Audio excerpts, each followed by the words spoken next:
Chapitre 3. Baptême de Jésus au Jourdain. Je vois une plaine inhabitée et sans végétation. Il n'y a pas de champs cultivés, quelques rares plantes formant çà et là des touffes comme des familles de végétaux, là où le sol a un peu de profondeur et se trouve moins aride. Remarquez que ce terrain aride et inculte est à ma droite, alors que le nord se trouve derrière moi et se prolonge pour moi dans la direction du sud. À gauche, en revanche, je vois un fleuve aux berges plutôt basses qui coule lentement lui aussi du nord au sud. D'après le mouvement très lent de l'eau, je comprends que son lit n'a pas une pente très forte et que ce fleuve coule dans une sorte de dépression de la plaine. Le courant est à peine suffisant pour empêcher la stagnation de l'eau et la formation d'un marécage. L'eau n'a pas de profondeur, c'est un point où l'on aperçoit le fond. J'estime qu'il n'y a pas plus d'1 mètre de profondeur, 1,5 mètres au maximum. Large comme l'Arno vers San-Miniato Empoli. Je dirais 20 mètres. Mais je n'ai pas le coup d'œil et mes estimations sont approximatives. Pourtant, l'eau est d'un azur légèrement vert à proximité des berges où l'humidité du sol entretient une bande verte touffue qui réjouit l'œil fatigué de cette morne étendue de pierre et de sable qui s'étend indéfiniment en avant. Cette voix intérieure dont je vous ai expliqué que j'entends m'expliquer ce que je dois remarquer et savoir m'avertit que je vois la vallée du Jourdain. Je l'appelle vallée parce que c'est l'appellation habituelle de la place où coule un fleuve, mais ici il me paraît inexact de lui donner ce nom parce qu'une vallée suppose des collines et dans le voisinage je n'en vois pas trace. En résumé, je me trouve près du Jourdain et l'espace désolé que j'aperçois sur ma droite est le désert de Juda. Si parler de désert est juste pour désigner ce lieu inhabité et sans trace du travail de l'homme, il convient moins à l'idée que nous nous faisons du désert. Ici, pas de dunes du désert comme nous le concevons, mais seulement une terre dénudée, parsemée de pierres et de débris, comme sont les terrains d'alluvion après une crue. Dans le lointain, des collines, et puis, près du Jourdain, une grande paix, une ambiance spéciale qui dépasse celle d'un paysage ordinaire, quelque chose qui rappelle ce qu'on ressent sur les bords du lac Trasimène. C'est un lieu qui évoque des vols angéliques et des voix célestes. Je ne sais pas bien exprimer ce que j'éprouve, mais j'ai le sentiment de me trouver dans un lieu qui parle à l'esprit. Pendant ces observations, je vois la Seine envahie par les gens le long, par rapport à moi, de la rive droite du Jourdain. Il y a beaucoup d'hommes et une grande variété d'habillements. Quelques-uns semblent des gens du peuple, d'autres des riches. Il y en a assez, plusieurs paraissent des pharisiens, avec leurs vêtements ornés de franges et de galons. Au milieu, debout sur un rocher, un homme que je reconnais du premier coup pour le Baptiste, bien que ce soit la première fois que je le vois. Il parle à la foule, et je vous assure que sa prédication manque plutôt de douceur. Jésus a appelé Jacques et Jean les fils du tonnerre. Mais alors, quel nom donner à ce fougueux orateur? On pourrait pour Jean-Baptiste parler de coups de foudre, d'avalanche, de tremblement de terre, tant il est impétueux et sévère dans son discours et ses gestes. Il parle de la venue du Messie et exhorte les auditeurs à préparer leur cœur en les débarrassant de ce qui les encombre et en redressant leurs pensées. Mais c'est un parler frénétique et rude. Le précurseur n'a pas la main légère de Jésus pour soigner les blessures des cœurs. C'est un médecin qui les met à nu, fouille et taille sans pitié.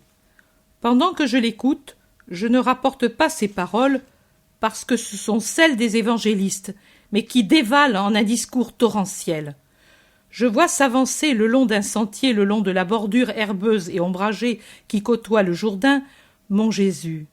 Ce chemin de campagne, plutôt sentier que chemin, semble dessiné par les caravanes et les voyageurs qui, pendant des années et des siècles, l'ont parcouru pour arriver à un point où le fond du lit se relève et permet de passer à gué.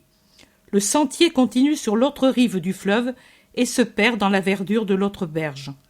Jésus est seul. Il marche lentement, et en avançant, il arrive derrière Jean.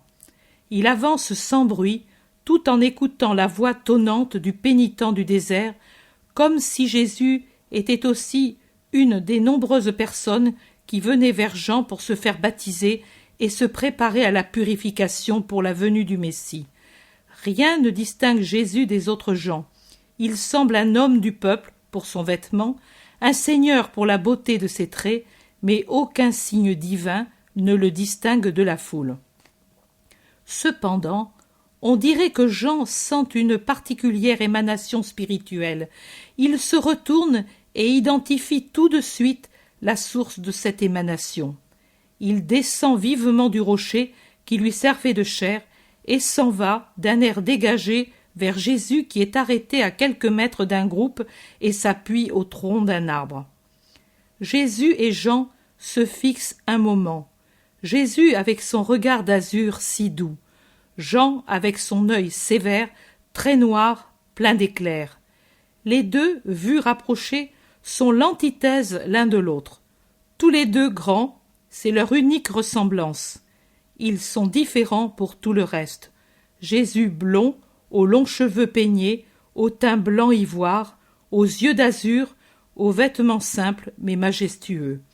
Jean, hirsute, aux cheveux noirs qui retombent à plat sur les épaules et taillés en escalier, avec une barbe noire coupée à ras qui lui couvre presque tout le visage, qui n'empêche pas de découvrir ses joues creusées par le jeûne, des yeux noirs, fiévreux, la peau bronzée par le soleil et les intempéries, et le poil épais qui la couvre, demi-nu, avec son vêtement de peau de chameau retenu à la taille par une ceinture de peau et qui lui couvre le torse, descendant à peine au-dessous de ses flancs amaigris et laissant à droite les côtes découvertes, les côtes sur lesquelles se trouve, unique tissu, la peau tannée par l'air.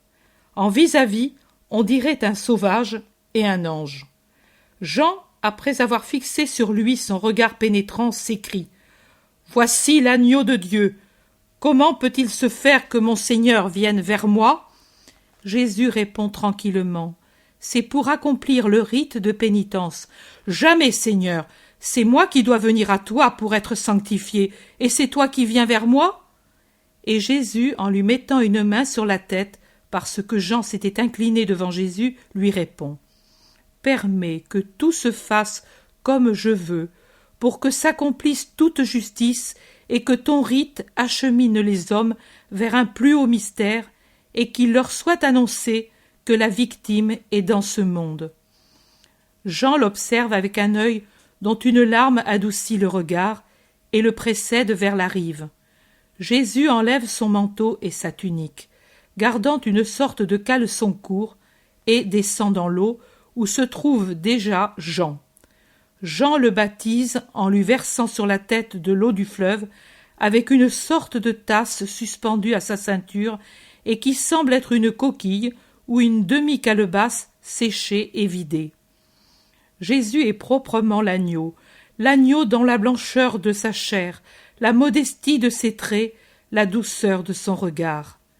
Pendant que Jésus remonte sur la rive et qu'après s'être vêtu, il se recueille en prière, Jean le montre à la foule et témoigne de l'avoir reconnu au signe que l'Esprit de Dieu lui avait indiqué et qui désignait infailliblement le Rédempteur. Mais je suis polarisé par le spectacle de Jésus qui prie, et je ne vois plus que cette figure lumineuse qui se détache sur le fond vert de la rive. Parole de Jésus. Jean n'avait pas besoin de signes pour lui-même. Son esprit, présanctifié dès le sein de sa mère, était en possession de cette vue de l'intelligence surnaturelle qui aurait été le lot de tous les hommes sans la faute d'Adam. Si l'homme était resté en état de grâce, dans l'innocence et la fidélité à son Créateur, il aurait vu Dieu à travers les apparences extérieures. On dit dans la Genèse que le Seigneur Dieu parlait familièrement avec l'homme innocent et que l'homme ne s'évanouissait pas en entendant cette voix et la discernait sans se tromper. Tel était le sort de l'homme, voir et comprendre Dieu, comme un fils à l'égard de son père. Puis la faute est venue, et l'homme n'a plus osé regarder Dieu, n'a pu savoir découvrir et comprendre Dieu, et il le sait de moins en moins. Mais Jean, mon cousin Jean, avait été purifié de la faute quand la pleine de grâce s'était penchée avec amour pour embrasser celle qui autrefois stérile était devenue féconde, Élisabeth. Le bébé avait sauté de joie dans son sein en sentant les écailles de la faute tomber de son âme comme une croûte qui tombe d'une plaie au moment de la guérison. L'Esprit Saint qui avait fait de Marie la mère du Sauveur commença son œuvre de salut à travers Marie, ciboire vivant du salut incarné pour cet enfant qui allait naître, destiné à m'être uni, non pas tant par le sang que par la mission qui fit de nous, comme les lèvres qui forment la parole. Jean, c'était les lèvres, et moi, la parole. Lui, le précurseur dans l'Évangile et sa destinée de martyr. Moi, celui qui donne ma divine perfection à l'Évangile, inauguré par Jean, et son martyr pour la défense de la loi de Dieu. Jean n'avait besoin d'aucun signe, mais pour l'épaisseur de l'esprit des autres, un signe était nécessaire. Sur quoi Jean aurait-il fondé son affirmation, sinon sur une preuve irrécusable que les yeux des hommes, lents à voir et les oreilles paresseuses, auraient perçue? Moi également, je n'avais pas besoin de baptême, mais la sagesse du Seigneur avait jugé que ce devait être l'instant et la façon de se rencontrer. En faisant sortir Jean de sa grotte dans le désert et moi de ma maison, il nous unit à ce moment pour ouvrir sur moi le ciel et en faire descendre soi-même, colombe divine, sur celui qui aurait à baptiser les hommes avec cette colombe et faire descendre du ciel l'annonce encore plus puissante de cette angélique pensée de mon Père. Voici mon Fils bien-aimé, en qui je me suis complu. C'est pour que les hommes n'eussent pas d'excuses ou de doutes pour savoir s'ils devraient me suivre ou non. Les manifestations du Christ ont été nombreuses. La première, après la naissance, fut celle des mages. La seconde, au temple. La troisième, sur les rives du Jourdain.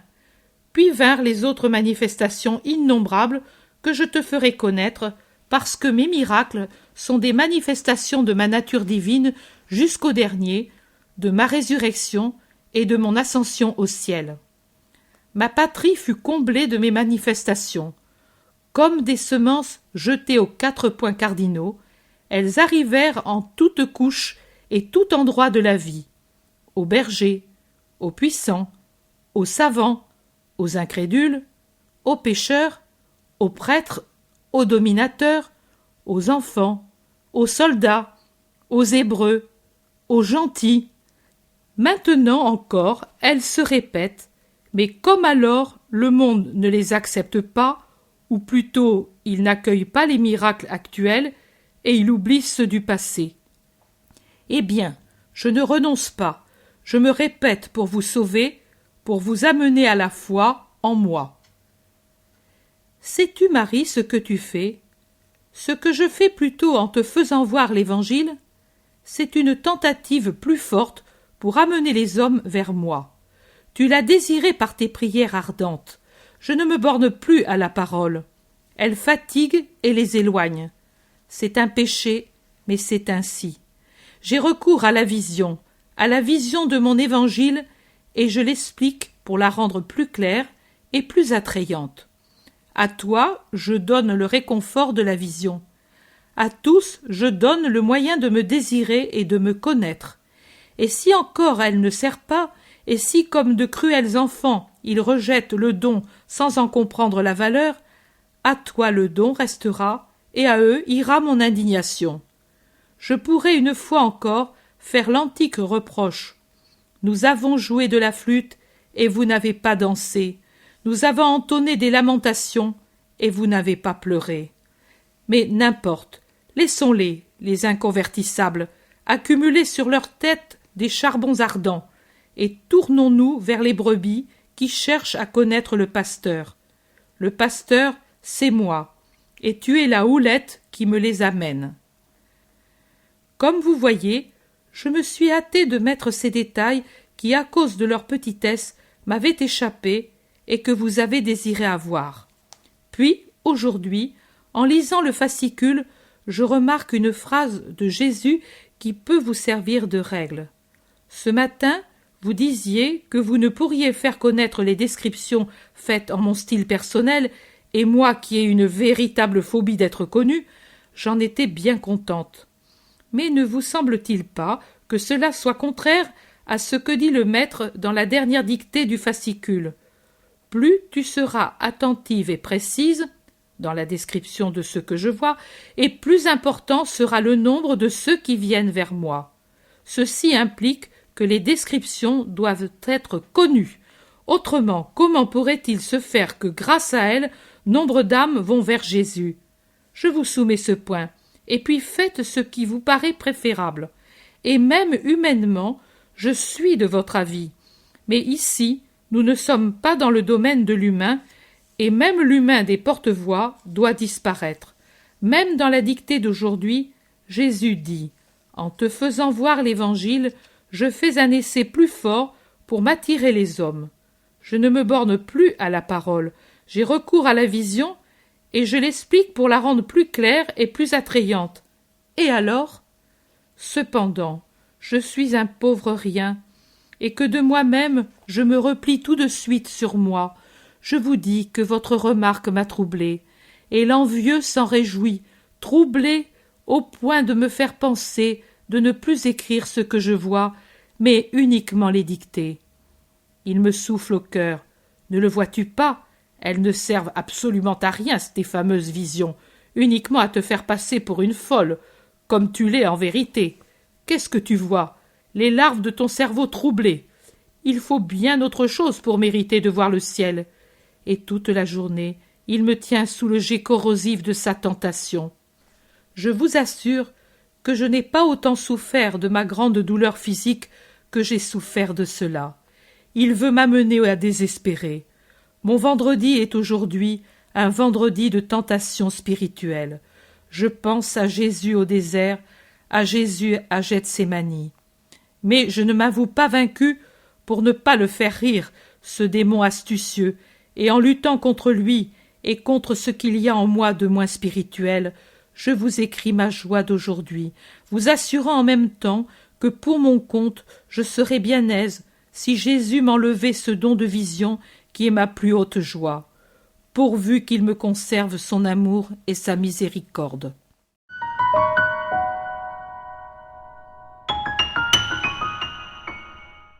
L'intérêt pour les écrits de Maria Valtorta ne cesse de grandir. Et les fruits récoltés, vocation, conversion, sont immenses. Visionnaire de la vie du Christ, de la conception de Marie jusqu'au début de l'Église, sa description des personnages, de leur psychologie, la précision des lieux où ils évoluent, des coutumes et mœurs de l'époque, est proprement sidérante et à ce jour inégalée.